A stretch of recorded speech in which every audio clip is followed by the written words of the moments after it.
வணக்கம்.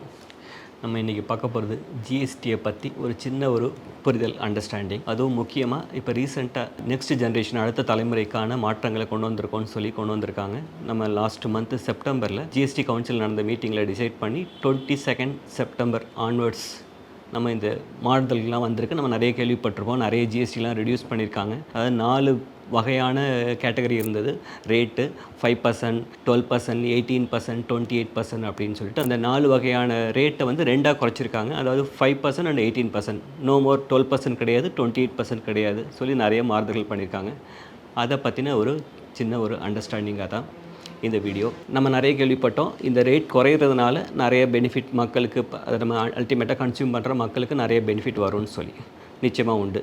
அதே சமயத்தில் இந்த மாற்றத்தை கொண்டு வரும்போது ட்ரேடர்ஸ் கையில் நிறைய ஸ்டாக் இருக்கும். அவங்க வந்து அந்த ஸ்டாக்கை வந்து பழைய ரேட்டில் தான் வாங்கியிருப்பாங்க. அந்த 28ஓ 12லையோ வாங்கியிருப்பாங்க. ஆனால் இப்போ ரெடியூஸ் ஆகிருக்கும்.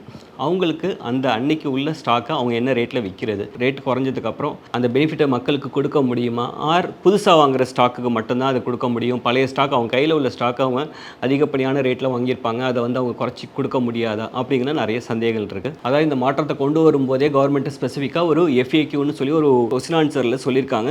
நம்ம கையில் உள்ள ஸ்டாக்கை கூட அந்த மாற்றம் வந்த தேதிக்கு அப்புறம் விற்கிற ஸ்டாக்குக்கு புது ரேட்டை தான் அப்ளை பண்ணணும், அதாவது குறைக்கப்பட்ட ரேட்டை தான் அப்ளை பண்ணணும், பழைய ரேட்டை விற்கக்கூடாதுன்னு சொல்லி ட்ரேடர்ஸுக்கு வார்னிங் கொடுத்துருக்காங்க. நீங்கள் அந்த பெனிஃபிட்டை பாஸ் ஆன் பண்ணணும்னு சொல்லி.